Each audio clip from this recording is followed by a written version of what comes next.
The year was 1913. Woodrow Wilson was president, and powerful banking interests, who had been trying for years, finally achieved their long-term goal of a silent coup d'etat by taking control of the American government. The first thing they did to accomplish their takeover was convince Secretary of State Philander Knox to lie to the American people and tell them that the 16th Amendment, the Income Tax Amendment, had been legally ratified by the states when it was not.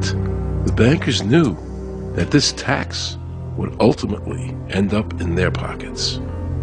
Because of this fraud, the American people were led to believe there was now a tax on their labor. Congress and the President are completely aware of this fraud, and it was even cited in a recent court case.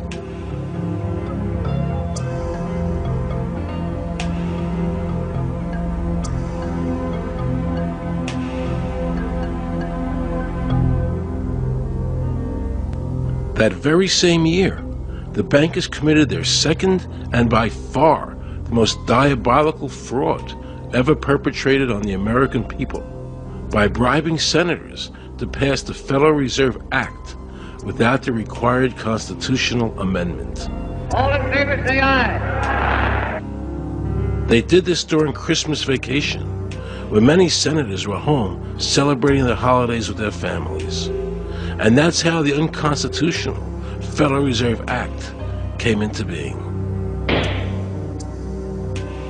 They were very clever, and they understood that whoever issued the money for America would control the government. The bankers won, and the American people lost, because most politicians will sell their soul for $1. And now the Federal Reserve could issue dollars legally. As Mayor Rothschild said, "Give me control of a nation's money supply, and I care not who makes its laws." He knew that he and the other bankers would now control the laws of the nation. Government gave these bankers one of its most important powers, and now had to borrow money from them and pay interest to finance the government. So the American people were forced to lower their standard of living and pay a graduated income tax to the government, just so the government could give these bankers more profits. President Woodrow Wilson, who signed the Federal Reserve Act into law, later said, in regret, "I am a most unhappy man. I have unwittingly ruined my country. A great industrial nation is now controlled by its system of credit. We are no longer a government by free opinion, no longer a government by conviction and the vote of the majority, but a government by the opinion and duress of a small group of dominant men." The Federal Reserve was created by Congress in 1913, and it was entrusted with the power granted originally to the Congress by the U.S. Constitution to coin money and regulate the value thereof.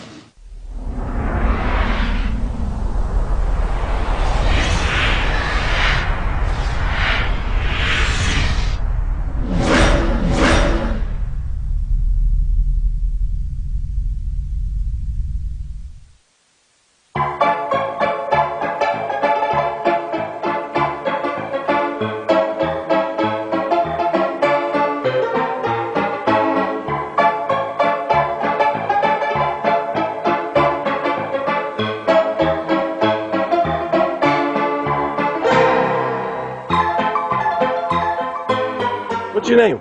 Jan Crafting? Hi, Jen. I'm Aaron Russo. I produced the movie Is this a joke? Am I gonna No, make no, it no, it's look not a joke. foolish? Okay, good. No. I produced the movie Trading Places with Eddie Murphy and The Rose with Bette Midler, many movies, and I'm doing a feature film. And my film is about my quest to find out whether or not people pay income taxes. Do you pay an income tax? Yes, I do. You do? Yeah. Have you ever seen a law that requires you to pay an income tax? Have I ever read it? You mean in the page, black and white? No, Yeah. no. So you pay the income tax, I assume? Of late. Well, actually, no, I didn't file last year, but Okay. I'm sorry, is this on film? No, I paid my taxes. My question to you is, have you ever seen a law that says you have to pay an income tax?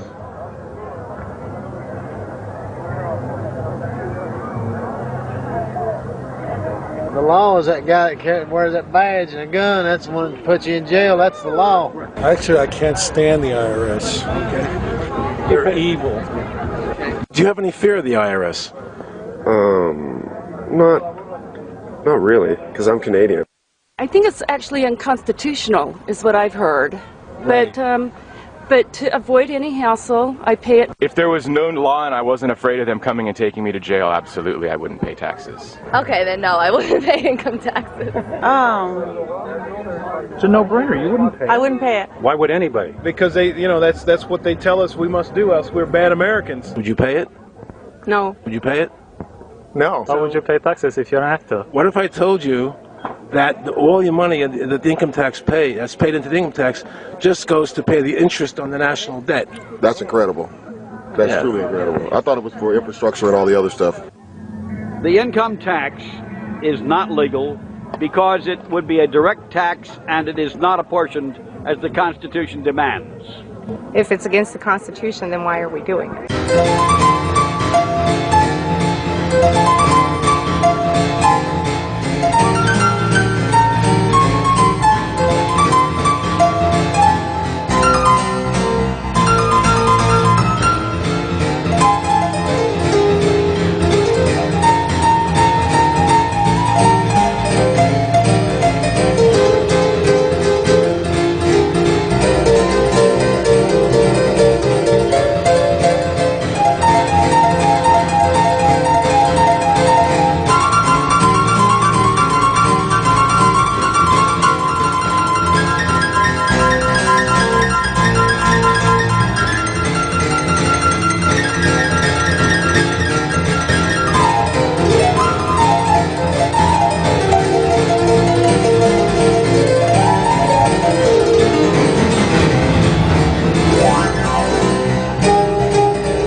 I really expected that, of course, there's a law that you can point to in the law book, the code, that requires you to file a tax return. Of course there is.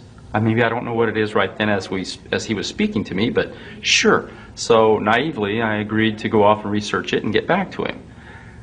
3.5 months later, I was at that point where I couldn't find the statute that clearly made a person liable, at least not me and most people I know. And I had no choice in my mind except to resign. I had to leave the IRS because I presented evidence that I had accumulated indicating that the agency was violating the law and violating people's rights. And I asked the agency for a response to my sincere concerns.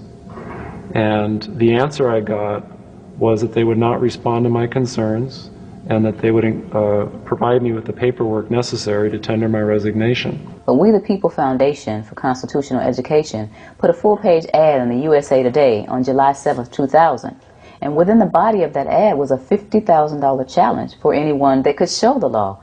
And to me, $50,000 is a lot of money. So I went after that and did the research based on the fact that I thought, let's put this baby to bed. I'm hearing all these rumors. I'm going to kill two birds with one stone. I'll answer these people's questions that are asking me, and then I'll win this $50,000. And, based on the research that I did throughout the year 2000 and that I'm still doing, I have not found that law. I've asked Congress, we've asked a lot of people in the IRS commissioners, helpers. They can't answer, because if they answer, the American people are going to know that this whole thing is a fraud. I was surprised to hear these highly trained and decorated IRS agents telling me there was no law requiring American citizens to file a 1040 or to pay an income tax on their labor. I haven't filed an federal income tax return since I left. I have not filed a tax return since 1999. Approximately 67 million people don't file an income tax return. I made a decision to go to Washington so I could attend the We the People Foundation press conference. They were going to serve a class action lawsuit on the IRS signed by over 3,000 people, because the IRS has refused to show the law that makes Americans liable to file a 1040 or to pay an income tax on their labor. I was very curious as to why the IRS refused to show the law, as it seemed such a simple thing to do. Yet I was skeptical about the Foundation's claims. There had to be a law, right? I mean, we've all been told over and over and over again that we had to pay income taxes. No answers, no taxes. No answers, no taxes. No answers, no taxes. No answers. Most people believe that the income tax system is legal and that the revenue from the tax is used in the public interest. However, there is a substantial, conclusive body of evidence that proves that our income tax system represents the most pernicious form of tyranny. It is the greatest hoax ever perpetrated by government against the working men and women of America. American citizens, along with the Foundation, have been asking the IRS to specifically provide them with the underlying legal foundation upon which they administer and enforce the personal income tax laws in our country. At the national level, when people would attempt to contact somebody of a much higher authority, say the commissioner, same kind of thing. They would get answers that were in effect non-answers. There are a group of people standing outside today who assert that no law requires you to pay taxes and that you will not answer their petition to the government as to whether they're required to pay taxes. Are they required to pay taxes? I've been paying my taxes ever since I had my first job, and I think it's a fundamental construct of our nation that those of us who expect and demand the services from our government that the government provides, be they the protection of our country through the military, or be they the education of our children, or be they the protection of our environment, that we must pay for those services. So yes, I think there is a fundamental obligation, and that it's an understood and well accepted one.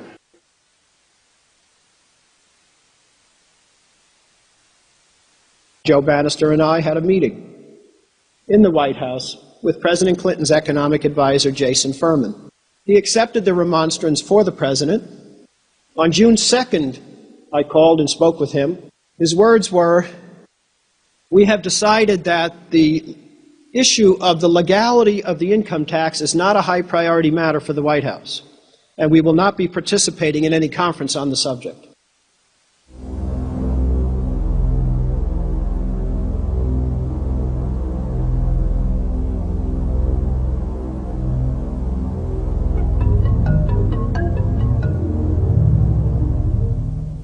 I decided not to eat until my death, or until the government agreed to send their experts to meet with the experts from the tax honesty movement. And with the help of Congressman Bartlett, a deal was made. I'm very pleased that through these several trying weeks and now months, that we have secured the agreement of the IRS and the Justice Department, because some of the questions are beyond the purview of IRS, that they will both attend a public symposium where these issues can be formally addressed. Last Thanksgiving, DOJ and IRS notified Congressman Bartlett that they would not participate. Congressman Bartlett then waited until late January. He informed me that he would not be participating. Why do you think you've been able to get away with not paying or filing your income taxes for so long? Well, first of all, I've not gotten away with anything. I'm not hiding from anyone.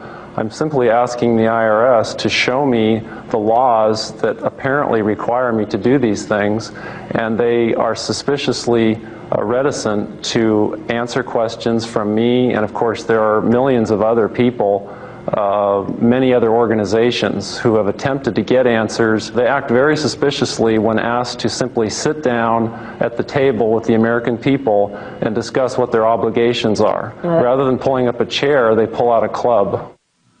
As a matter of fact, David K. Johnston of the New York Times asked Terry Lemons of the IRS, why won't the IRS answer the questions set forth in the petitions from the American people? Mr. Lemons' response was, the government is answering the questions through enforcement actions in the courts. This is a very chilling remark on the government's use of brute force instead of civility and logic. The federal government itself refuses to provide the American people who are coercively being subjected to this extraction of their private property without any underlying legal justification. There is no law that requires the average American worker in the private sector to pay a direct unapportioned tax on their labor and compensation for services. There is no law. The march will stop in front of the IRS building. They are now going to serve a class action lawsuit on the IRS. Very courageous. My name is Charles Bell, and I'm here to serve this complaint on behalf of the American people to the Internal Revenue Service. The complaint is accompanied by an affidavit. It's under the hand of Robert Schultz. Case was served. We'll call you with the case number. Case has been filed. We'll call you with the case number. Thank you. Okay, thank you. We appreciate your time. America, baby! Freedom! Today, effectively, the people have said to their servant government that that our rights are not going to be any longer denied, and that we're going to have answers to our petition, our legitimate, lawful petitions for redress of grievances, which are guaranteed in the First Amendment to our Constitution. So once and for all, we will get an answer. On August 31st, 2005, federal judge Emmett Sullivan ruled, the government does not have to answer the American people's questions, even though it is guaranteed in the First Amendment. Our courts have made a decision that government does not have to show the law that it enforces. And the press never reported on this. Have we given this judge the authority to overrule the Constitution, the very foundation of American life?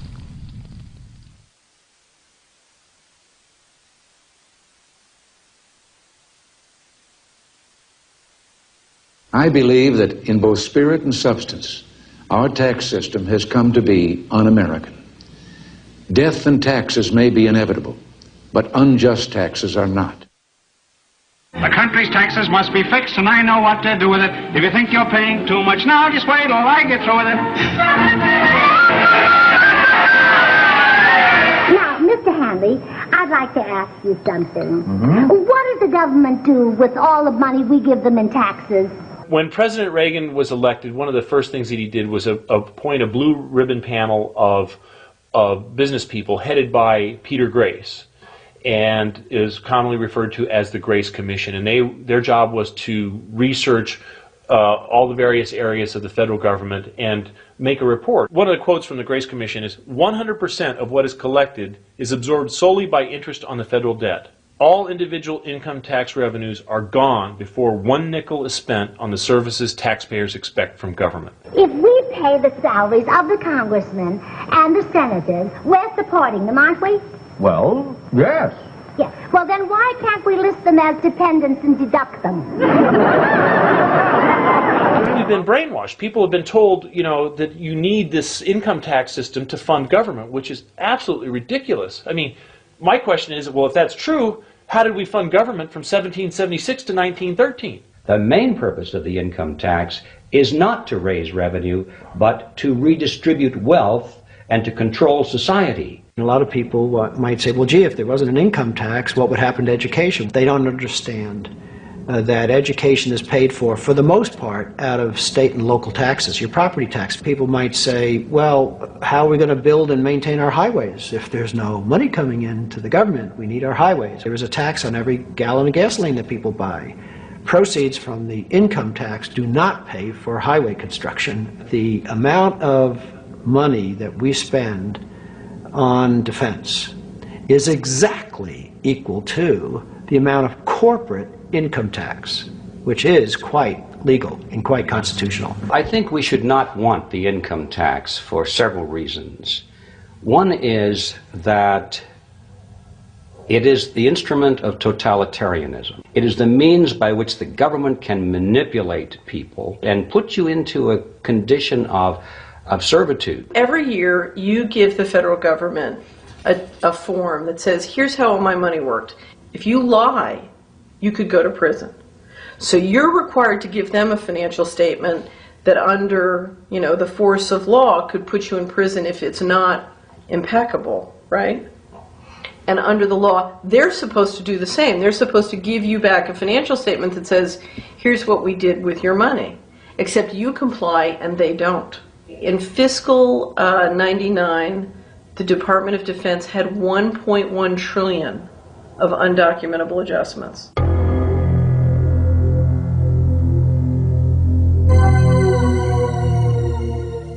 The following year, they had 2.3 trillion of undocumentable adjustments.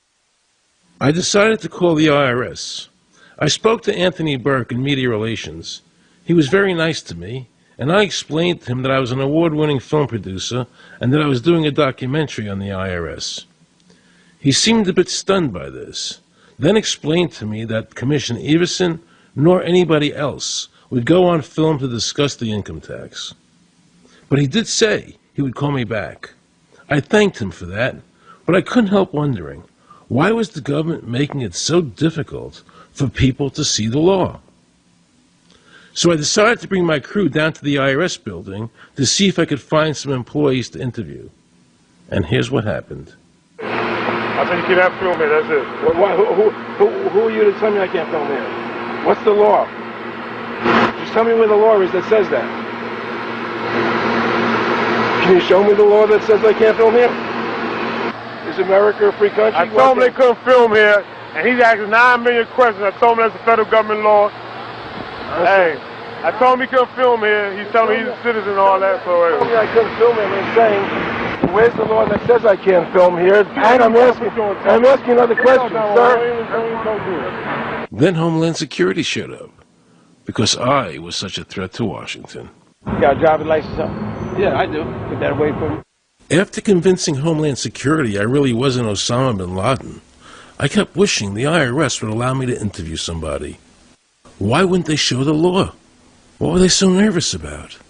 I began to have a frightening thought. What if it was our own government we had to be afraid of? With that disturbing thought in my mind, I went to see a group of tax experts. You can look through the statutes and look for the law that requires you to pay. And when you do that, you can't identify a law that requires the average person in America who earns a wage and works in private business to pay an income tax. The Constitution allows for two kinds of taxes. They're called direct and indirect. The federal government in the Constitution can tax almost anything, as long as it apportions the tax if it's direct.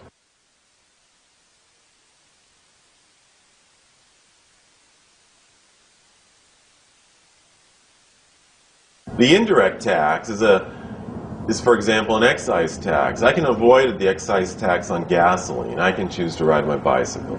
I can avoid the excise tax on tobacco. I can choose not to smoke, or I can grow my own tobacco.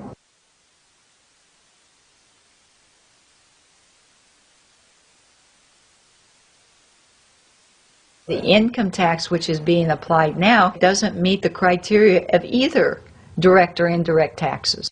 The IRS claims that in 1913, the 16th Amendment, the Income Tax Amendment, allowed the government a third form of taxation.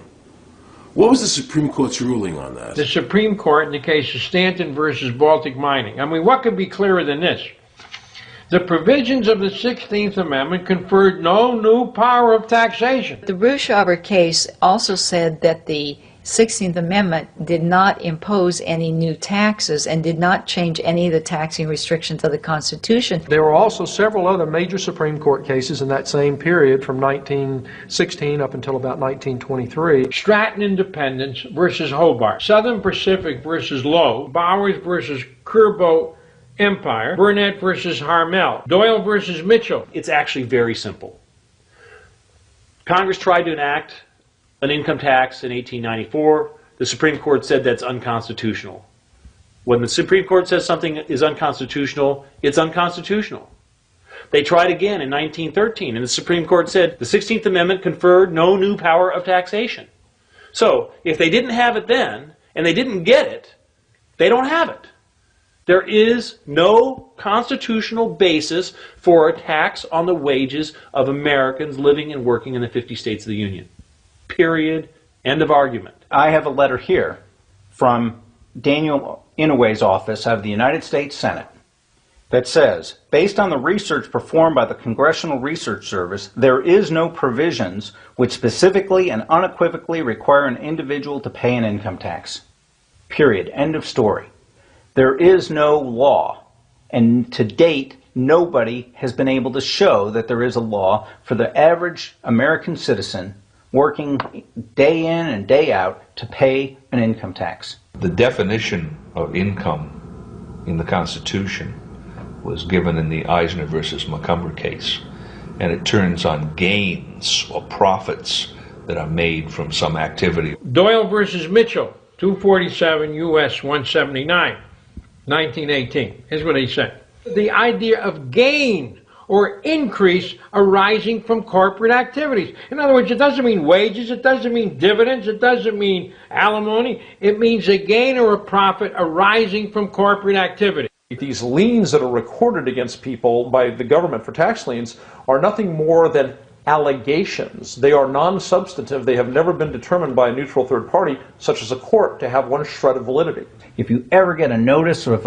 an audit or anything else, the first thing you should do is a Freedom of Information Act request for records that they're using to substantiate or justify the audit. There is nothing in the Internal Revenue Code that creates any such thing as an income tax evasion or crime. There's nothing in the code that allows IRS agents to seize property. The government is involved in judicial blackmail. The government knows that if it legally seizes somebody's property, that person doesn't have the funds and he can't even get a lawyer who can help him. I conducted investigations in the Title 18 of the Criminal Code, the U.S. Criminal Code. And in there, the statutes and the regulations are very specific as to what's violating the statute. In the Internal Revenue Code, Title 26, there's nothing specific in there. I mean, even the FBI feared the IRS. You have to understand that an agency which will unlawfully impose a tax that doesn't exist is not going to care. If we, the people, don't know what our rights are, they're not going to tell us. If Americans just learned that the IRS was actually knowingly deceiving them, that would be enough for them to rise up and put a stop to it. This small booklet includes the Constitution of the United States, the Bill of Rights, the Declaration of Independence. This is a document that every citizen should read. It's a document which freed an entire nation. This is the Internal Revenue Code, and this document, and the unlawful application of this document by the Internal Revenue Service has enslaved the nation that this document attempted to free. I was very impressed with the people in the tax honesty movement. They weren't kooks, they were highly intelligent, well-researched, and very genuine. I was wondering why I never heard about all these Supreme Court decisions in the media. So I really wanted the IRS's point of view, because to get the true story, it was imperative I hear both sides. I kept wishing Anthony Burke would call me back. He seemed like an honest man. I then proceeded to call my message machine. Hi, this message is for Aaron Russo. This is Anthony Burke at the Internal Revenue Service. Let me suggest some people that you might want to think about talking to. One would be Don Alexander, who's a former commissioner who's here in town in Washington. Another would be Sheldon Cohen, who is both a former commissioner and former chief counsel. All those guys, I think, can answer your question about, where in the tax law it says that you have to pay taxes. Wow, good news, I thought. So I called Sheldon Cohen because he used to be the IRS commissioner, he wrote the tax code, and he was also general counsel to the IRS. He is a true expert, and I couldn't find a better person to answer my questions. He graciously agreed to my interview. The reason I'm doing this documentary is because there are many people in America today who believe that there's no law that requires them to pay an income tax or file a 1040. And there are many people going to jail for it, fighting over it. The Internal Revenue Code is authorized by the 16th Amendment. I think it should be clarified. I think government should be transparent to the people. Why doesn't the IRS commissioner sit down with them and just explain it in clear English? Why? I don't think they really care. I think they're just playing word games. I mean, you don't think they're sincere people? No, I don't think they're sincere people. What does voluntary compliance mean? And why does the IRS code say it's voluntary to comply, not mandatory? That's a word euphemism we use. We use voluntary compliance when we talk about traffic signals. Most people at 2 o'clock in the morning, do you stop at a red light? Yeah. Is there a cop there? Well, sometimes I don't. Well, I do, and most of us do. Most of us do. Right. But that's voluntary compliance. That was a complete perversion of logic. Traffic laws state that it is mandatory to stop at a red light. The IRS code says it's voluntary to comply. Mandatory and voluntary are the complete opposite of each other. Yet he wants us to believe that they mean the same thing.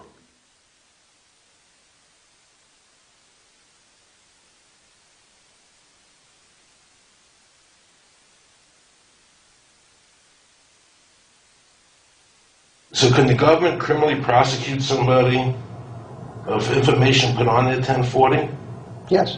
Right, so doesn't that violate the Fifth Amendment? No. But the Fifth Amendment says I don't have to do anything that incriminates myself. Well, it doesn't incriminate you to put your income down. But you said before I could be put in jail for it. The commissioner wants us to believe that although the IRS demands that you fill out the 1040 and you can go to jail for it, that they are not violating your Fifth Amendment rights of self-incrimination. That is absurd. Isn't it true that the word income is not defined anywhere in the Internal Revenue Code?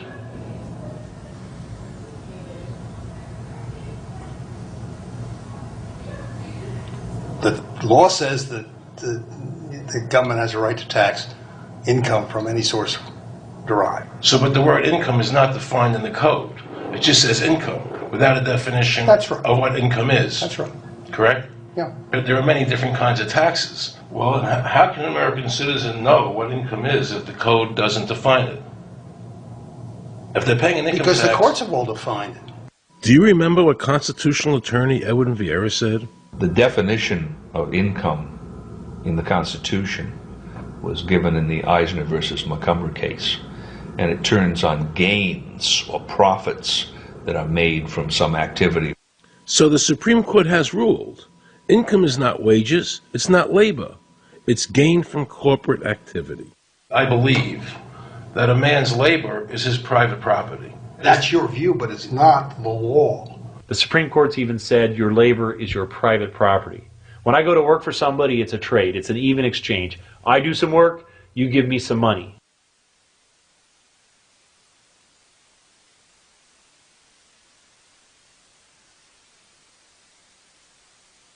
In 1916, we had the Bruchaber case and the Stanton case. And the Bruchaber case and the Stanton case said that the 16th Amendment gave the government no new taxing power. I'm not going to argue the niceties of that with you. And it came up again in a case called Peck versus Lowe, where the Supreme Court said the 16th Amendment did not extend Congress's taxing power to any new or accepted subjects. In other words, if you weren't taxable before the 16th, you weren't taxable after the 16th. Today I interviewed a juror, okay, who sat on a case, and they found the person not guilty for lack of filing, okay? And I asked her why they found him not guilty. And she said because the IRS couldn't show us the law that made him liable to file a 1040. All they need to do, if there is a law, is to show us the law. Which, of course, they never did. And the reason they didn't do it was why? Because there is no law. Title 26 requires you to file a return. But doesn't Title 26 have to be in compliance with the Supreme Court decisions? You're going to take a 1920 case and superimpose it on the whole Internal Revenue Code that was written after it? No, that's not... I can't believe what I just heard. Rewind. You're going to take a 1920 case and superimpose it on the whole Internal Revenue Code that was written after it? No, that's not. Remember he said earlier the Internal Revenue Code was authorized by the 16th Amendment? The Internal Revenue Code is authorized by the 16th Amendment. Remember, the Supreme Court said the 16th Amendment did not give the government any new taxing power. These decisions have never been overturned. Let's listen further. Can the lower courts overrule the Supreme Court? No.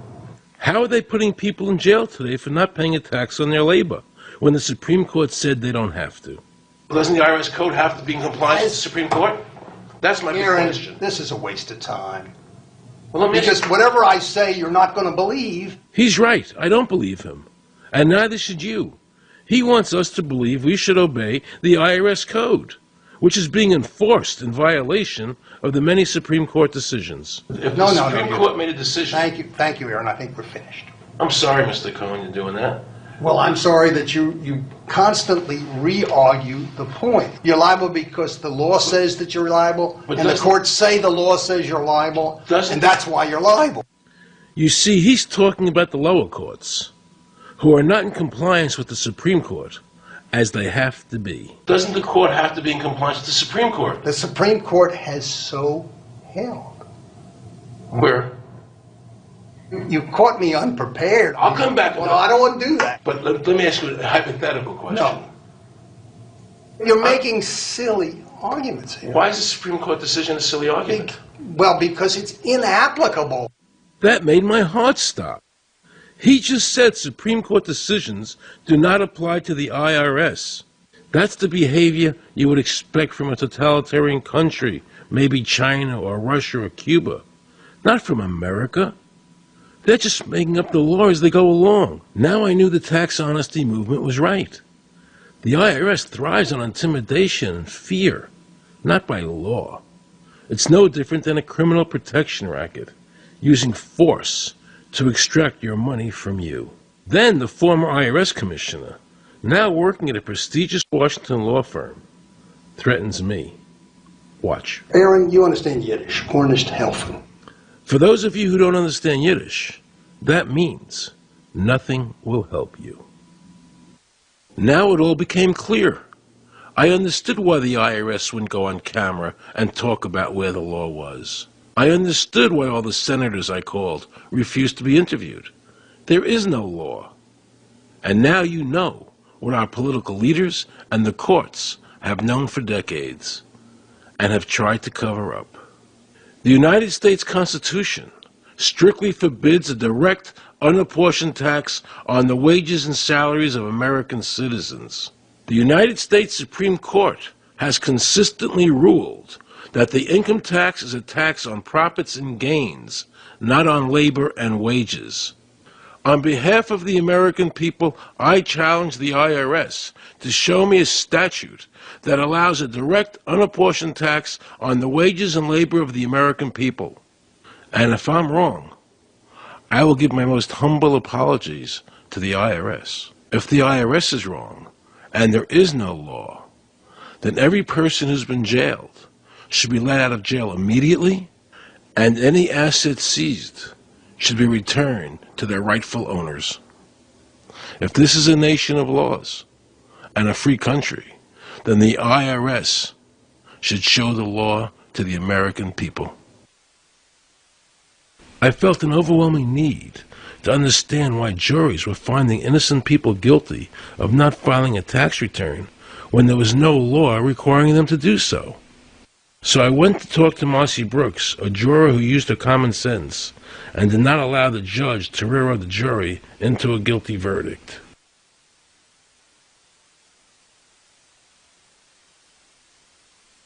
He was being tried for 4 counts of not filing his income tax. Okay. And our question was, well, what is to decide? Either he did or he didn't. It never occurred to us that he might actually be innocent while at the same time not filing. In the federal government, it is not a felony not to file taxes. Finally, they said, okay, if we're going to get this guy, we're going to have to put it in the state. They called up the IRS agent Agent Craner. Craner? Yeah. Robert Craner? Mm-hmm. This is Ken Doherty. He's also an investigator with the Illinois Department of Revenue. This is a request for a copy of the delegation of authority order. Right. And I talked to my boss about that, and he said that my badge is that. Badge is the authority. I thought it had to be in writing. The last question that the defense asked him was, did you write any of this down? And Agent Craner looked right at him and right at us, and he said, I never wrote anything down.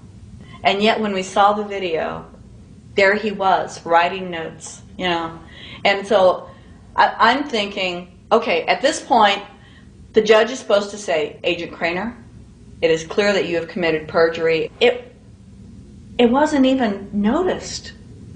It finally came to the climax. Mr. Harrell looked right at the prosecutor, and he said, I will tell you the same thing I have told over and over again to government officials. You show me the law that requires me to file a tax return, and I'll be glad to do it. And again, I asked, under what is the requirement that you claim and are required to do these things? And the requirement under the regulations is what section? My question to you is, what particular act are we discussing here that I am liable to do these things that you claim I'm liable to do? Your exact question would be again? Okay, what is the section that what? But I guess I'm still not understanding your question, Mr. Harrell. Well, you must be familiar with what that you have the police powers to enforce. The prosecutor absolutely ignored him. And he started slandering Mr. Harrell. Just started attacking his character. They're calling us tax cheats, they're calling us fanatics, they're calling us weirdos. I don't care what you call me, but I have one question. Where is the law? Show me the law. Can't let this turn into a rational debate, because if they do, they lose it. So they have to insult people and say it's frivolous. We felt like that there was an overall arrogance and that they were railroading Mr. Harrell and wanting us to participate. Judge Coogan, he looked right at us and he said, I will instruct the jury according to the law. We were sent to deliberation. The judge promised us that he would give us the law. And we looked and we looked and it was not there. We wrote a note to the judge asking for a copy of the law. 10 minutes later, we get a note back. You have everything you need. But there was no law. And he had promised us. At that point, I felt betrayed. I felt like this man promised us the law, and that's what this whole thing is about, the law. We request it, and he still denies us the law. And the reason they didn't do it was why? Because there is no law. Remember, we're talking about the Illinois state law here, okay, which is a law in Illinois. So we got out that law, and we read it several times, and I said, okay, wait, you know, because they kept saying, but this is a law in Illinois. And I said, look at the beginning of it. It says, anyone required to file a federal income tax return is required to file an Illinois tax return. I said, if it is true that he's not required to file a federal return, then that nullifies the Illinois law. Two people, they kept saying, but he's going to get by with it. And I said, what is he getting by with but his rights? If there is no law, he's not breaking a law. He's just standing on his rights.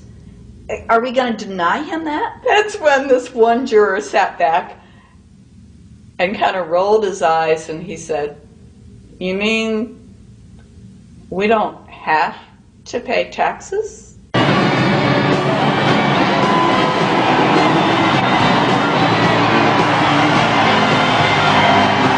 All of a sudden we realized that this trial was much bigger.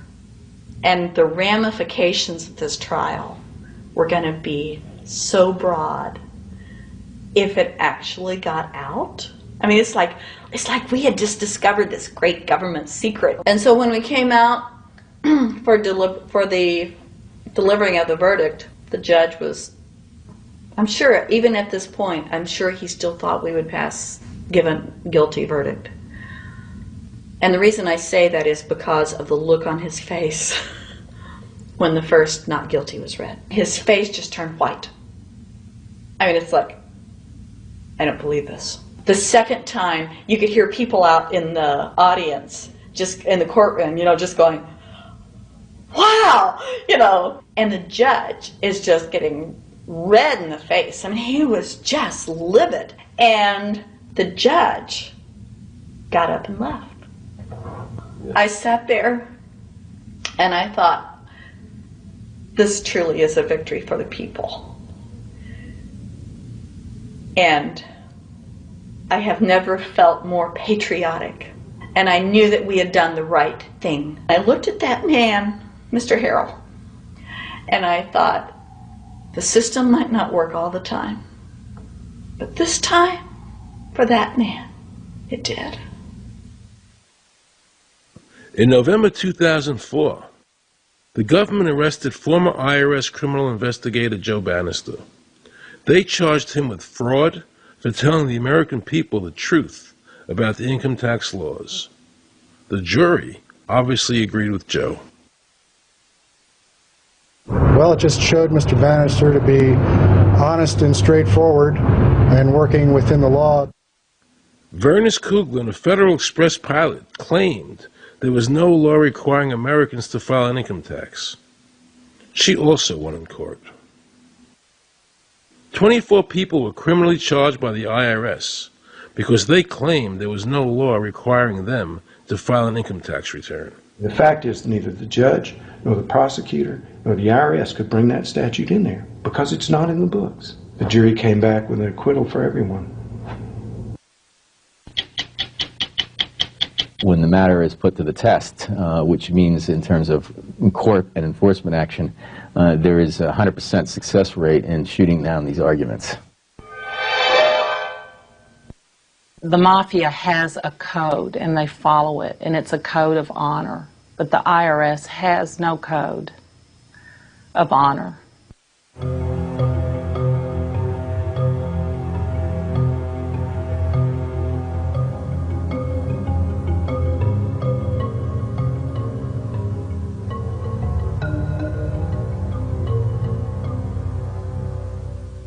Meet Judge Dawson, a federal judge presiding over the Irwin Schiff tax case, who denied Irwin the ability to prove to a jury that there was no law requiring Americans to file an income tax return. He denied Irwin the right to prove to a jury there was no law by stating, "I will not allow the law in my courtroom." But the judge made sure the government never had to show the law as written by telling the jury, "You must follow the law as I give it to you." Nobody can know what the law is, because the law is what the judges say the law is. The lower courts today will not allow people, especially in tax cases, to bring in Supreme Court decisions as their evidence.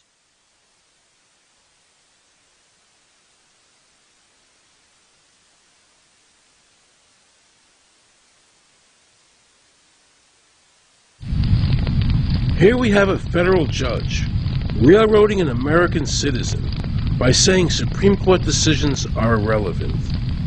And again, nothing from the press defending our freedoms.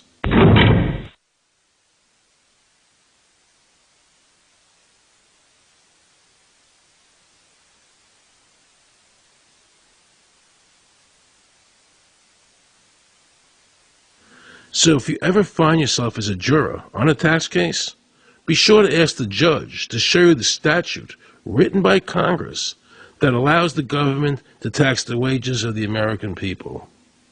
If the judge can't show you the law, then how can you possibly, in good conscience, convict someone and destroy their life?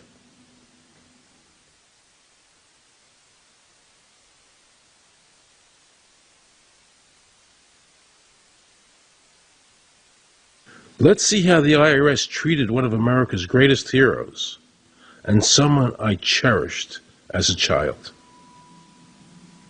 Joe Louis was an American icon. Victorious in his first 27 fights, the Brown Bomber quickly rose to heavyweight champion of the world. His 1938 knockout of German Max Schmeling, who represented Hitler's Aryan ideal, earned him the admiration of millions of Americans. Is watching carefully. Louis measures him right to the body, a left hook to the jaw, and Schmeling is down. The count is high. Right after Pearl Harbor was bombed, Joe had a title fight where he donated his fee to Navy War Relief. Well, I'm not working for nothing. I'm working for my country, and I think that's about the greatest piece of work that anybody can do. Well, I certainly agree with you for that, but you're turning over an awful lot of money. Well, we all turn over a whole lot for this country at this time.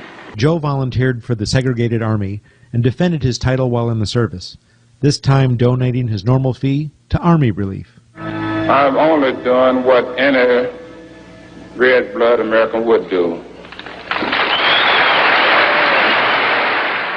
Since the checks were in Joe's name, the IRS taxed him on their full amount, even though he never saw a penny of it. At the end of the war, Joe was awarded the Legion of Merit.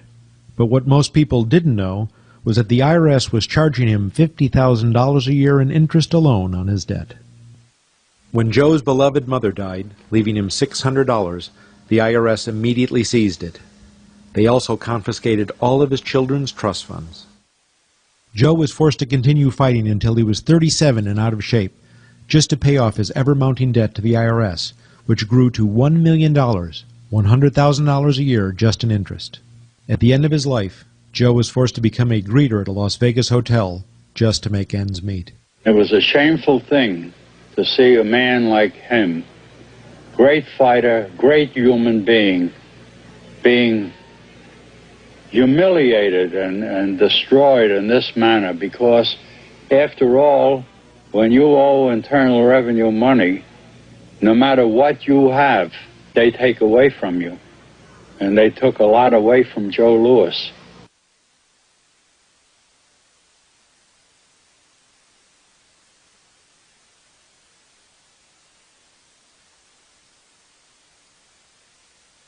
I made a decision to drive to Virginia Beach from Washington because I had heard stories about two law-abiding families who had been brutalized by the IRS.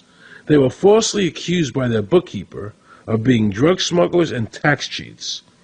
And incredibly to me, without any investigation, the IRS proceeded to raid their place of business and their homes, even though they had done absolutely nothing wrong. On Saturday morning, 4 different raiding parties proceeded to raid 4 locations on a Saturday, the day before Easter. I was the manager on duty, and I was up in the deli, and people came through the door. How many came in the door? Maybe about 15 or 20 people. 15 to 20 armed agents. With dogs, with guns. They made me get everybody in they went in the kitchen, they went in the deli, they went all over the whole restaurant, told all the customers, took forks out of their hands while they were eating their breakfast and told them they had to leave. I got the frantic call from Edie. And she said, something wrong. So anyway, I jump out of bed and I immediately run to the shower. I'm in the shower, and the next thing I know, I hear my son yelling, "Dad!" I went like this, and boom, I'm slammed against the door and I fall down with the gun in my head. And they're like, "Where's Scotty Miller?" And I'm like, "Dad!" That's all I'm doing is yelling. I'm scared, frightened to death. And then the next thing I hear is Mr. Miller, the shower curtain is jerked back. I've got a gun pointed at my head. Hold it right there. The screams from the little girls who were at a pajama party with my daughter. There was 4 little girls there with my daughter. Of course, mayhem. There were about 3 men in my bedroom with huge guns. He followed us and wanted to watch us get dressed, and I tried to shut the door, and he puts his foot in the door, like he's going to sit there and watch us change our clothes. And I was like, excuse me, no. My neighbors now are all standing out. Were you still naked? Well, they handed me a towel at that point. I had a towel wrapped around me. Did the towel fit? No, hardly. Hardly. At this point, they were talking about weapons, and, I mean, it's crazy. I mean, they're looking everywhere, going through all my drawers. And I reached for my underwear drawer to get some underwear. They said, "Don't touch anything, move." They're locking their guns up. They said, "Hold it right there, don't move around, don't move." And I'm going, whoa. I said, "I'd just like to get some underwear on here, you know?" I said, "Yeah, I got women standing here." They keep everything. How did you conduct your business if the IRS took everything? We had to do it out of a shoebox so we could keep going because we requested these things, and I'm told that the government's really not, once they do raid and so forth, they're supposed to at least let you, until you're charged with something, continue your business. This wasn't the case. They kept everything. So you were never even charged? Absolutely not. Charged with what? And when you speak IRS, the whole world shrivels up. The whole world gets fearful to a point where, let's not talk about it. I testified in front of Congress. I would like to know why this dark entity known as the IRS has come into my life and refused to leave. I raised my children with a zero tolerance for dishonesty. And now they must hear allegations that I am a major drug dealer and a tax cheat. A lot of people out there being abused, and a lot of people saying, look, I'll pay it. Just go away. Just go away. When all that happened, we had to file bankruptcy. We've had cars taken away from us, kept my daughter from going to college. Do they ever think about the lives that they just destroyed? They think about the ruination of homes and property? No. In this case, we would have never thought this could happen to us. We've never done anything wrong. How can this happen in America when, in my case, personally, I thought that I was doing everything right? I've served my country. I've been to college. At least I've done something in my life. I got a speeding ticket one time. I paid my taxes for 40, 50 years, whatever it was. I've never been audited. What happened here? I had this really uncomfortable feeling in the pit of my stomach as I was thinking to myself, how did America transform itself from being a truly free country with a servant government where our individual rights were protected by our Constitution, to being a country that talked about being free, but really wasn't?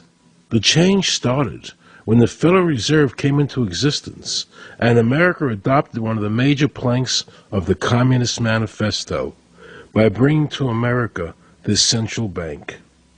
The very same people that backed the Federal Reserve System also backed the graduated income tax, a second plank from the Communist Manifesto.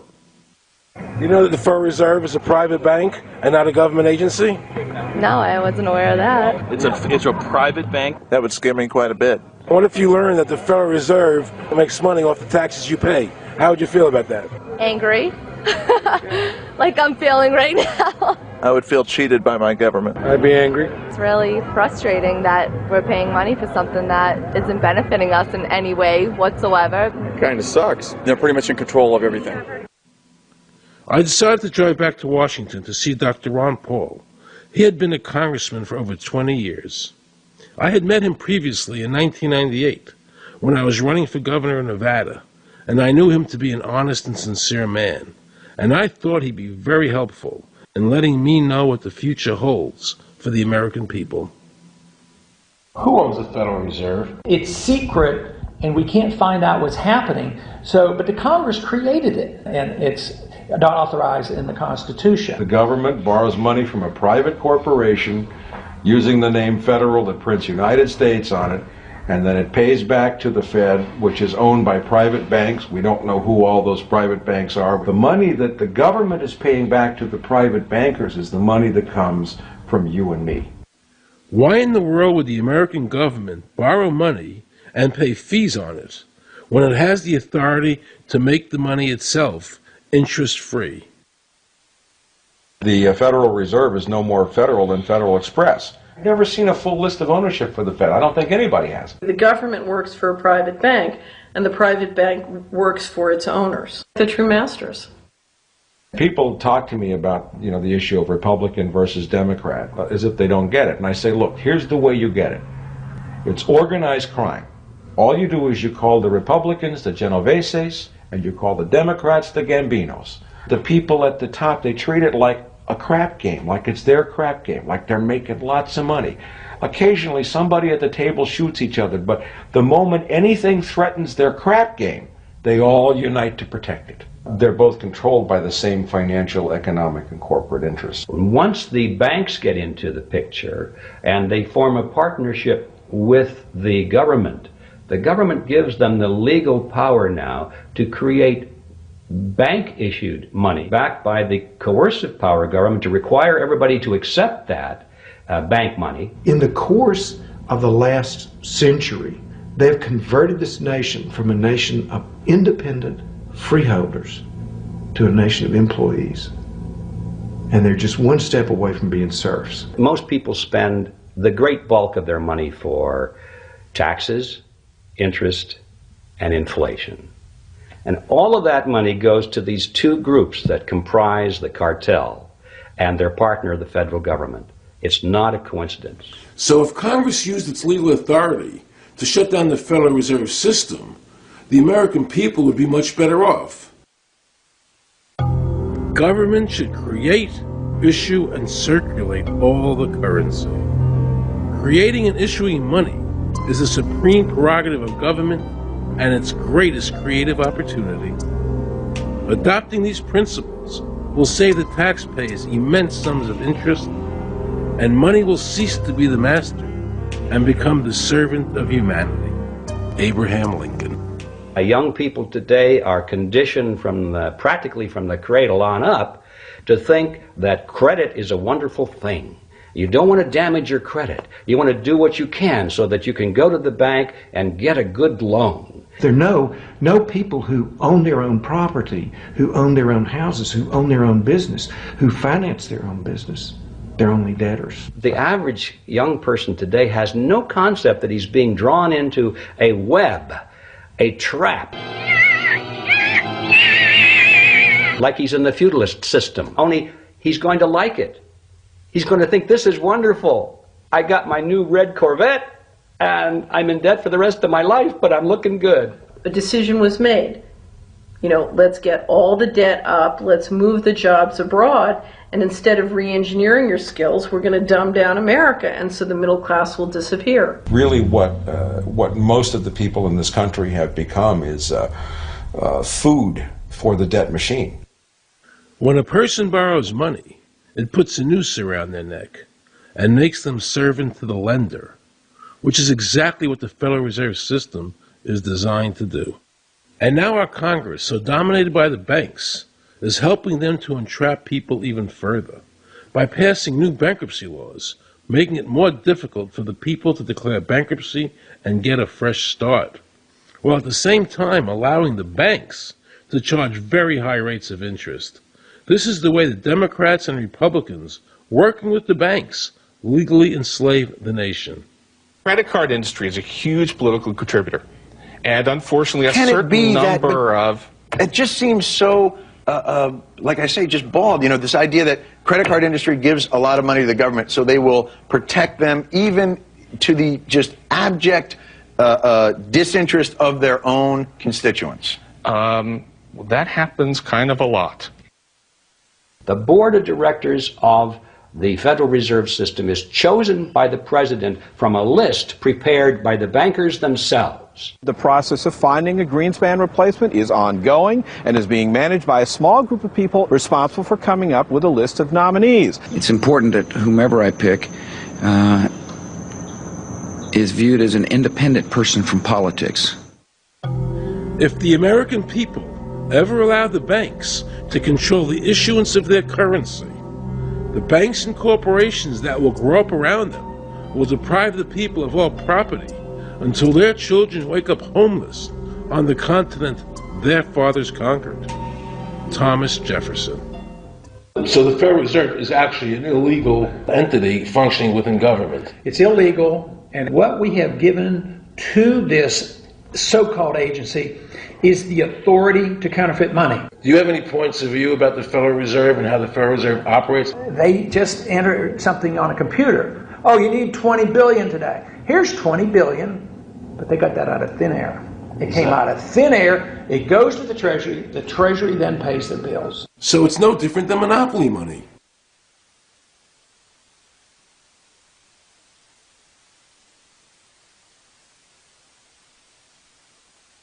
The cost of living is so high today because the Federal Reserve and the federal government have destroyed the purchasing power of the dollar.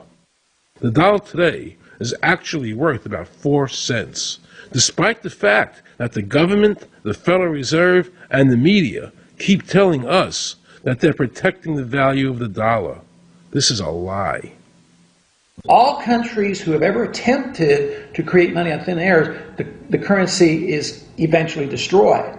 Why did we give a monopoly of creating money out of thin air to a private corporation? The result is exactly the same as if someone were picking your pocket every year, because that's exactly what they're doing. Originally, paper was a receipt which is used as evidence that the money exists. Over the years, of course, the government has disconnected the paper from the actual tangible substance, which is money. So now we have a piece of paper which is evidence of nothing. In the past, people were able to take their receipts, the paper, to the bank and get the real money, the gold, in exchange for the receipt. This limited the amount of money that could be printed, thereby protecting the purchasing power of your savings. You don't have to worry. That's good, because I work 3 jobs and I feel like I contribute. You work 3 jobs. 3 jobs, yes. Uniquely American, isn't it? I mean, that is fantastic. In the absence of the gold standard, there is no way to protect savings from confiscation through inflation. There is no safe store of value. Gold stands as a protector of property rights. Alan Greenspan, before he went to work for the Federal Reserve System. Now Alan Greenspan and the other central bankers want you to believe that the receipt, the paper, is the real money. This is nothing more than sleight of hand. It's a magician's trick. Because for them to maintain control over the government and the people, they have to convince you that this paper is really money. Because that is the essence of their power and our powerlessness to maintain control over our own government.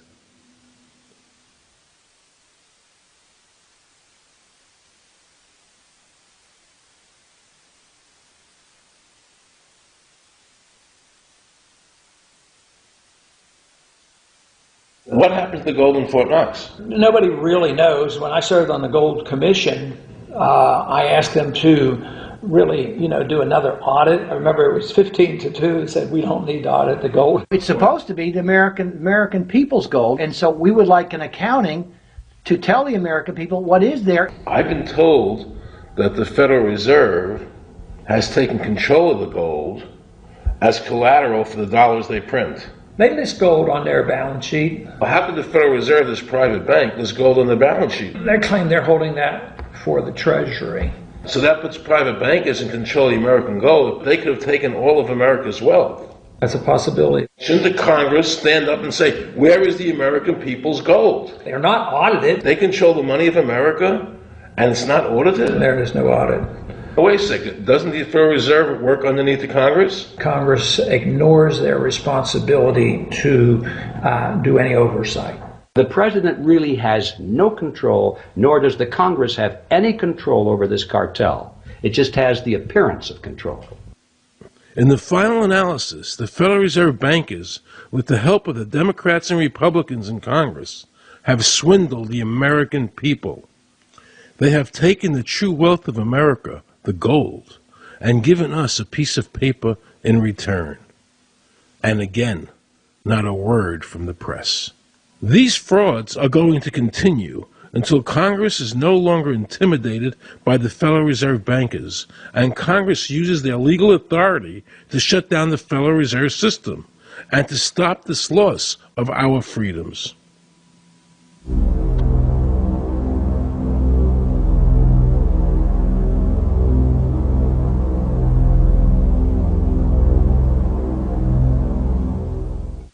Is there a law that requires people to file a 1040? Not explicitly, but it's certainly implied. Well, implied by force. Yeah. But is there a law? I can't cite a law, no. I cannot. But,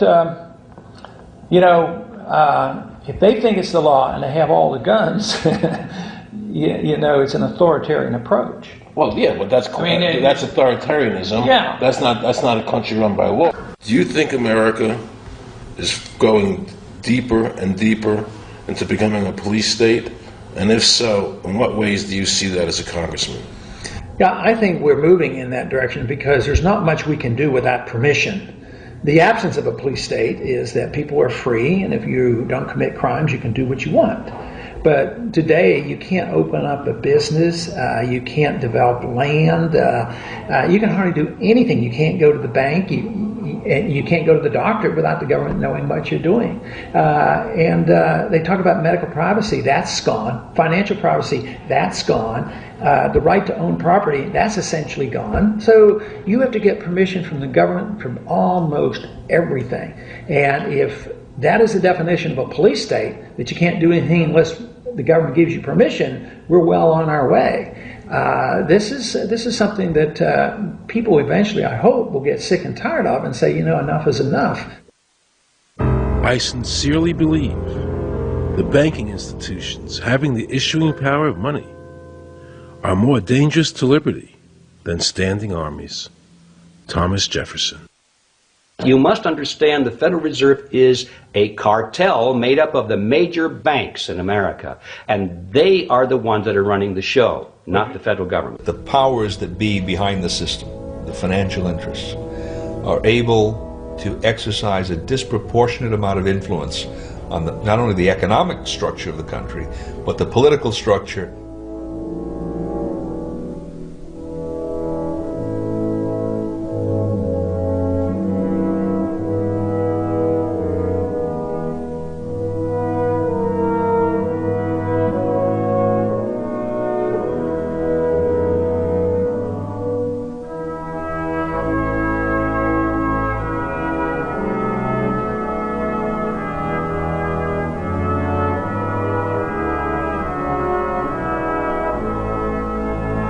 This would be like the ultimate reaching of government into our personal health lives, which would be unbelievable. And not even our government, some, you know, bureaucratic, diffuse, multinational, secretive government.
assure the American people that, one, I've got the authority to do this. American people expect us to protect them and protect their civil liberties. I'm going to do that. Preserve, protect, and defend the Constitution of the United States. The Constitution of the United States. So help me God. So help me God. So help me God.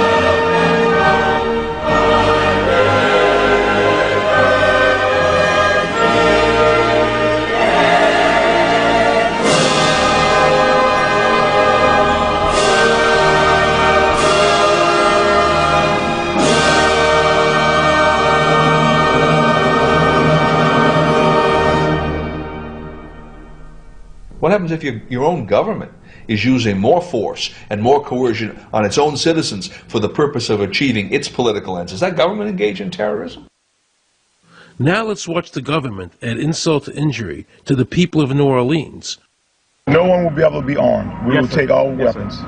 That happened today in this wealthy neighborhood where homeowners had armed themselves to protect their mansions.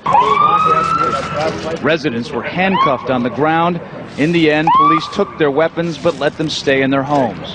Wasn't that kind and generous of the government to allow people to stay in their own homes? How thoughtful. Of course, they couldn't defend themselves from looters. For many of the police and guard troops, it is an uncomfortable job to do this in an American city. You never expect to do this in your own country. Walking up and down these streets, you don't want to think about the stuff that you're going to have to do. We are losing our right to property. The government is getting more pretexts to seize it, using the power to confiscate it with eminent domain. The asset forfeiture laws have proliferated. It's easier for the prosecutors to come in and make an accusation against you and confiscate your property even though they have no evidence that you've done anything wrong. Guilt or innocence doesn't really matter that much because it's very convenient for the government. Unfortunately, what is being sold to the American people today as Americanism, if you peel off the label, you find so much similarity to what we were fighting against when we were fighting communism and Nazism and fascism. The government's now putting a national ID card together and they want checkpoints. We will be carrying our papers, and they have recommended there'll be checkpoints throughout the country. Isn't that what Nazi Germany did that everybody in America was against? Checkpoints, papers, please. May I see your papers? May we see your papers? I don't think I have them on me. In that case, we'll have to ask you to come along. Wait, it's possible that, yes. Here they are. These papers expired 3 weeks ago. You'll have to come along. Halt! Halt!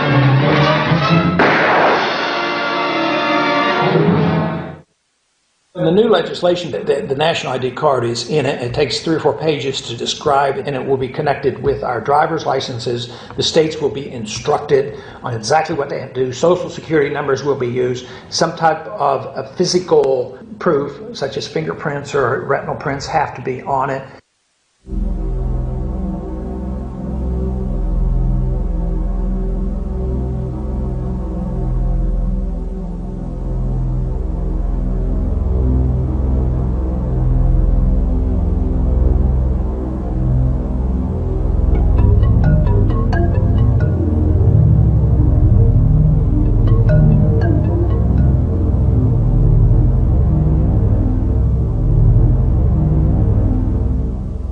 It is time to wake up, America.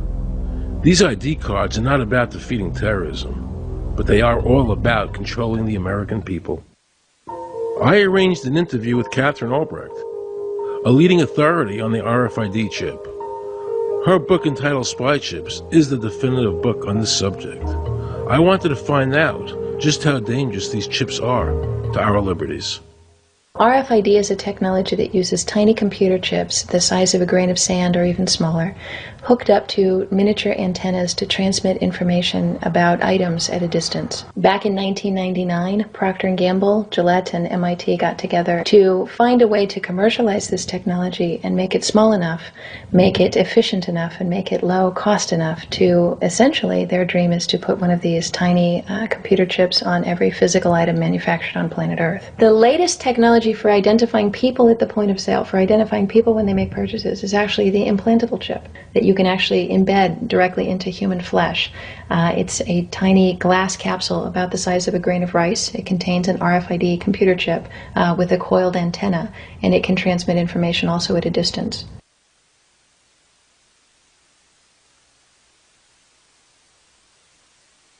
Can a microscopic tag be implanted in a person's body to track his every movement? There's actual discussion about that. You will rule on that, mark my words, before your tenure is over. Homeland Security folks, the Department of Defense, and others have expressed an interest in being able to more closely monitor the U.S. populace. And one way to do that, of course, would be being able to determine who buys what and where they take those things.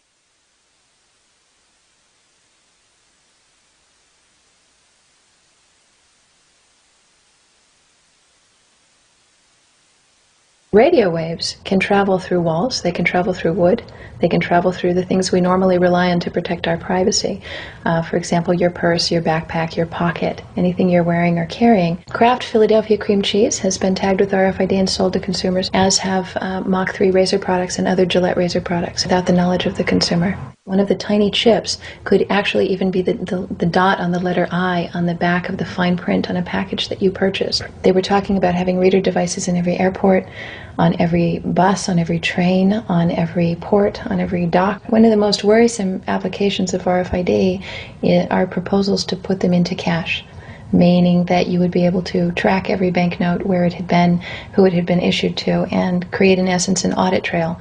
That would essentially take away the anonymity of cash that we now enjoy today. The ATM machine itself, as the money came through the roller device, would be reading each number, and they would know who you are because, of course, you identify yourself at the bank before you take money out. And down the road, when you go to pay at a major retailer, it would also be possible for them, as they're putting the money into the cash drawer, to simply feed it through a little reader device. It would go in, it would tag that number and transfer possession from Aaron Russo, say, to Walmart. Once everything you do is tied down to a single number and there is no longer the ability to pay with cash, then all it takes to render you a non-citizen is to simply turn that chip off. You will no longer be able to really participate in any function in society, including buy food. So through the implementation of the Federal Reserve System, the American citizen has gone from being a private individual who had real money, gold, in his possession that was private, to a citizen who has no privacy, because all money is now being digitized. They can deduct whatever amount of money they want out of your digits whenever they want. They can trace you whenever they want. You'll be at their mercy. God forbid we allow this to happen in America. This is absolutely Orwellian. I mean, it's talking about Big Brother looking over your shoulder at absolutely everything you do, every purchase you make, every place you go, every company you interact with. All of that would be reported back potentially to the government.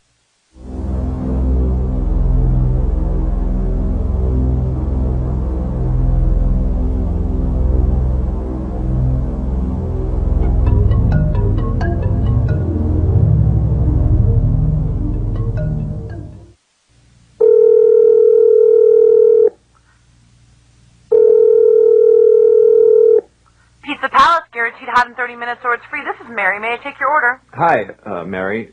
Yes, I'd like to order. Is this Mr. Kelly? Yes. Thank you for calling again, sir.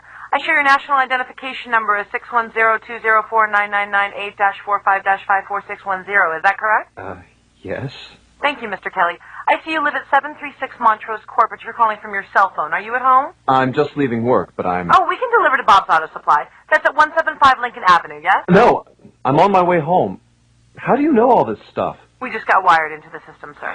Oh, well, I'd like to order a couple of your double meat special pizzas. Sure thing. There'll be a new $20 charge for those, sir. What do you mean? Sir, the system shows me that your medical records indicate that you have high blood pressure and extremely high cholesterol. Luckily, we have a new agreement with your national health care provider that allows us to sell you double meat pies as long as you agree to waive all future claims of liability. What? Do you agree, sir? You can sign the form when we deliver, but there is a charge for processing. The total is $67 even. $67? Well, that includes the delivery surcharge of $15 to cover the added risk to our driver of traveling through an orange zone. I live in an orange zone? Now you do. Looks like there was another robbery on Montrose yesterday. You could save $48 if you ordered our special Sprout Submarine Combo and picked it up yourself. Comes with tofu sticks. Those are very tasty, sir. Good value, too. But I want double meat. Well, I'm sure you can afford the $67 then. You just bought those tickets to Hawaii. They weren't cheap, eh? Oh, but I see you checked out the budget beach bum at the library last week. Up to you, sir. All right. I'll get the Sprout subs. Good choice, sir. Gotta watch that waist if you're hitting the beach, eh? 42 inches. Wow. Man, I'd say tofu and Sprouts is, like, required. That's how much? Just between you and me, there's a $3 off coupon in this month's Total Men's Fitness magazine. Your wife Betty subscribes to that, right? Anyhow, clip that and it's $19.99 even. Whoa, looks like you maxed out on all your credit cards. Bring cash, okay? Have we become so controlled and so ignorant about our rights that big institutions and big government can do whatever they want with us, even without our approval? I knew for certain the Founding Fathers would resist to the death what is happening in America today. And I, for one, will not accept a national ID card. And if nobody accepts a national ID card, and nobody can board a plane without one, then let the airlines go bankrupt. And if you can't open a bank account in a big money center bank, then open an account in a small local bank. And if we can't walk into a federal building, I personally would consider that a blessing. Don't allow these institutions to dictate to us how we conduct our lives. This is America, and we have free choice. We the people have all the power, not the government. Government gets its power from us, not the other way around. Think of all the men and women who died in all our wars, fighting for freedom, not Federal Reserve bankers. Do you think they sacrificed their lives so that Americans can be chipped like a dog? So we could all have a homing device inside us? No. This ID card is the last step before they implant us. And that's precisely the reason nobody should accept one. And you know what they're going to do? They're going to call in the propaganda machine, the media, and try and sell this as if it were in everybody's best interest. We're working on a product that we have called internally a PLD. PLD stands for Personal Locating Device, which is an implantable GPS for which our company owns a patent. The hybrid of the two of these products, being Digital Angel and Verichip, is what we call PLD. PLD should be in prototype form by the end of this year, by December of 2002, and we are already working with the Food and Drug Administration as well as legislative agencies with these products and ultimately with the PLD.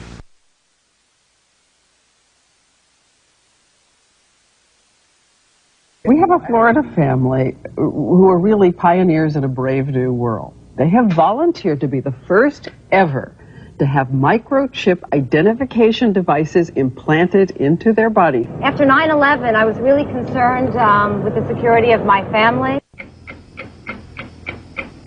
I wouldn't mind having something planted permanently in my arm that would identify me. Talk about identification papers. Watch what happens to a woman in Florida whose license was suspended. Get out of the car or I'm going to tase you. The next street off the Seacrest.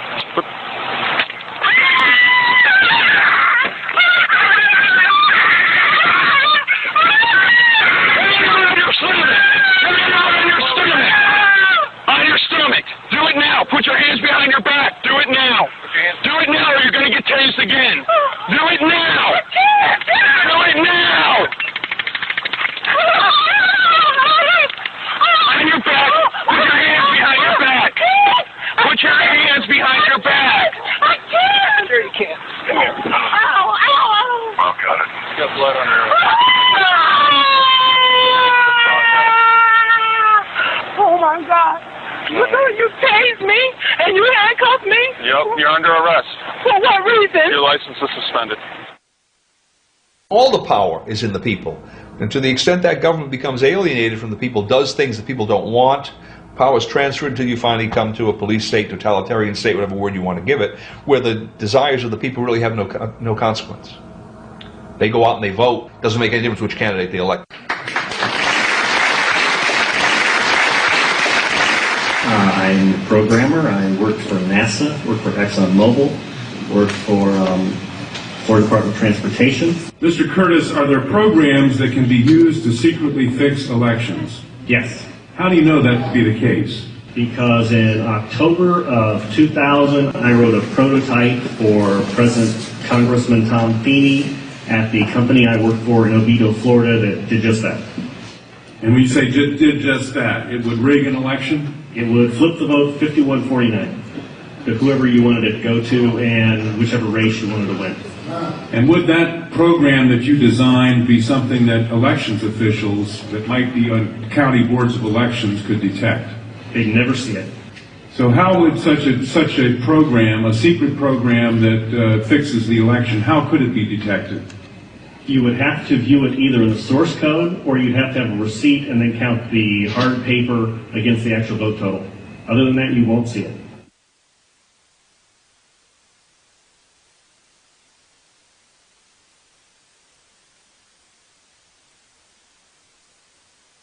Given the availability of such vote rigging software and the testimony that has been given under oath of substantial statistical anomalies and gross differences between exit polling data and the actual tabulated results, do you have an opinion whether or not the Ohio election, presidential election, was hacked? Yes, I would say it was. So in other words, there's absolutely no assurance whatsoever in anything with regard to these machines? Absolutely none.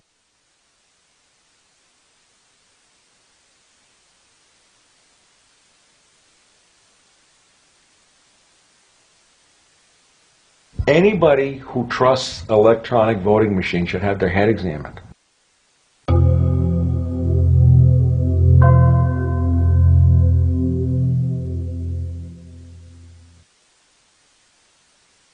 Many of the voting machine companies are owned and operated by foreign agencies.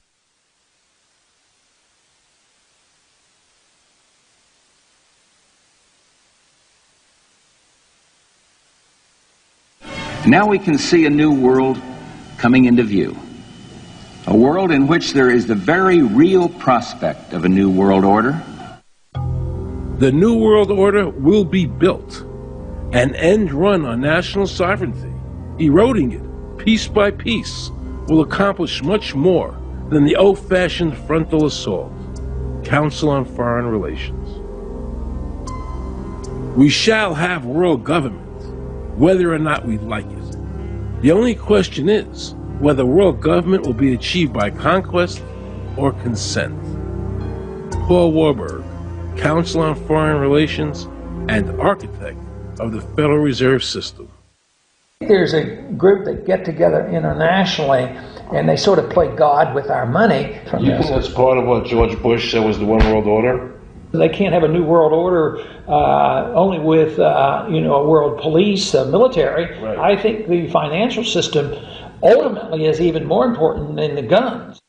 The central bankers of the world are working together to create a one world government, a global police state as sinister as anything George Orwell ever wrote about, where every person on the planet Earth will have an RFID chip implanted, where the bankers and the governments can monitor every transaction you make. A chip in everybody would be the universal monetary system par excellence, because there'd be no escape from it, and you'd be totally under the control of those who issue the electronic impulses in that chip. Their strategies are being accomplished through the World Trade Organization, the International Monetary Fund, and the Bank for International Settlements, which is the central bank for all the central banks of the world. Most people don't have a clue that these unelected private bankers actually control the governments of the world. They have financed and profited from every war since World War I without concern for humanity. The war in Iraq is an attempt by the Federal Reserve and their partner, the Bank of England, to control the Middle East and to make it a part of the New World Order. To defend the New World Order, U.S. soldiers will have to kill and die. Arthur Schlesinger, Counselor on Foreign Relations. Military men are just dumb, stupid animals to be used as pawns in foreign policy. Henry Kissinger, Council on Foreign Relations.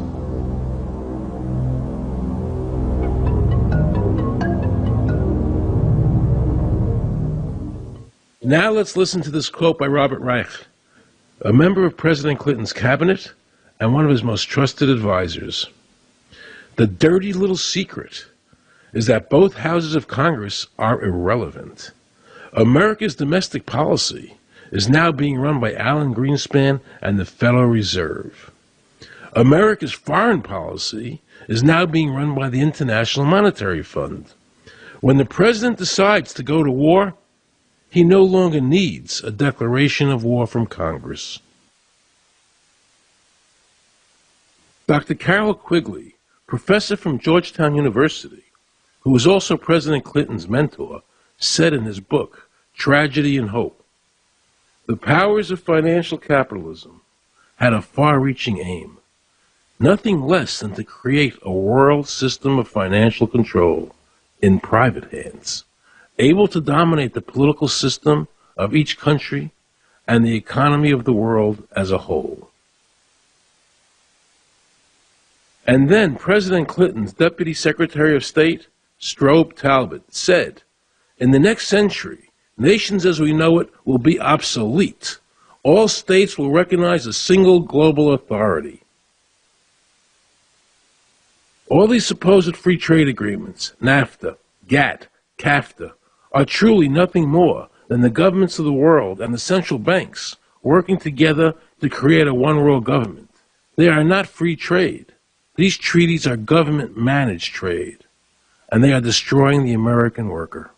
Through these treaties, the bankers are actually beginning to control the laws of the world. The fact is that this relationship between the bankers, the government, and the huge multinational corporations is the very reason why the government no longer enforces its immigration laws. The bankers want a one-world government without borders, and the American government is obeying them. If the government was so worried about terrorism, why are they leaving the borders open? But at the same time, telling American citizens they need an ID card with an RFID chip.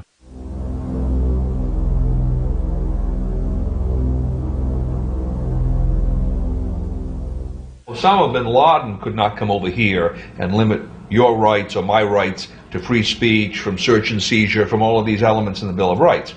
Impossible for him to do that. They could never accomplish that on their own. But through our government, they've apparently accomplished that. Look what happened in Europe. The people that voted down the European Constitution wanting each country to stay sovereign.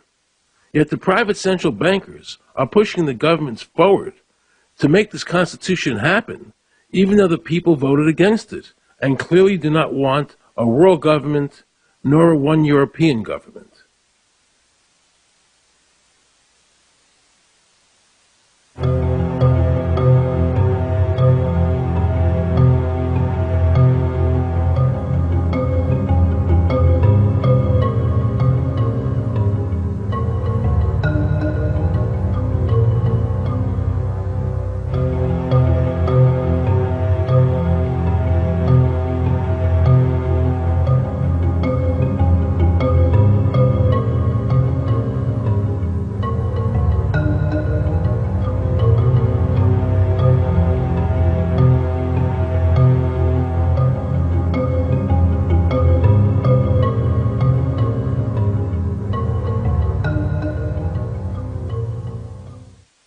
Now pay close attention to this quote by David Rockefeller, and you'll understand what is happening in the world today and where the American people are heading as a nation. We are grateful to the Washington Post, the New York Times, Time Magazine, and other great publications whose directors have attended our meetings and respected their promises of discretion for almost 40 years. It would have been impossible for us to develop our plan for the world if we had been subjected to the lights of publicity during those years. But now, the world is more sophisticated and prepared to march towards a world government. The supranational sovereignty of an intellectual elite and world bankers is surely preferable to the national autodetermination practiced in past centuries. David Rockefeller, a member of the Council on Foreign Relations, actually believes that we would be better off if he and his bank of friends ran the world.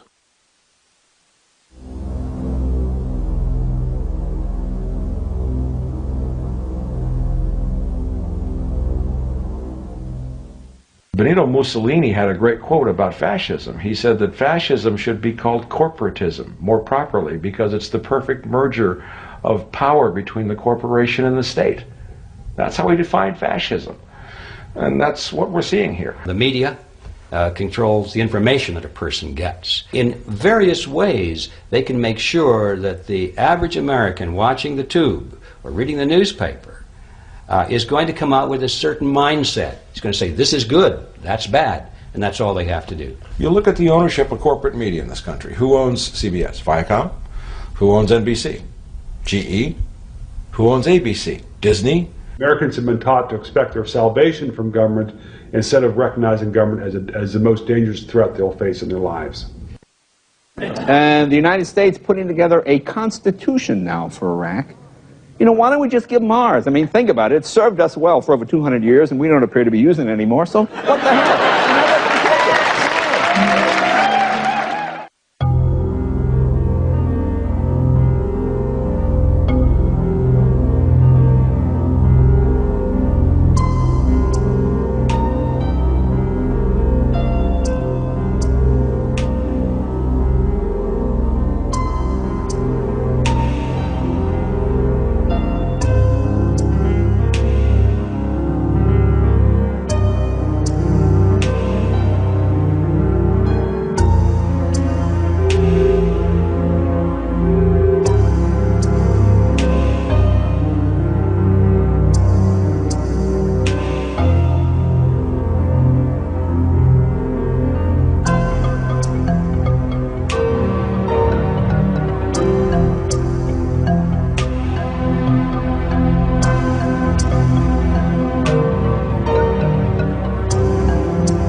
I think that the ultimate choice that's being presented to mankind is that it's time to either evolve or perish.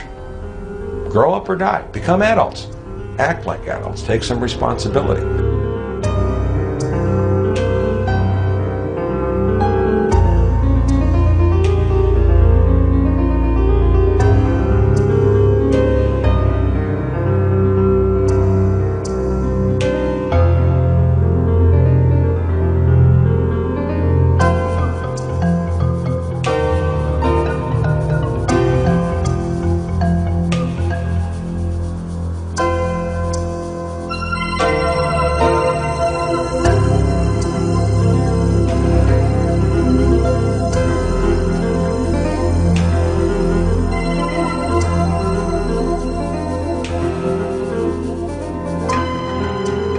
I like the old idea where you could do what you thought you could do and what you wanted to do as long as you didn't hurt other people.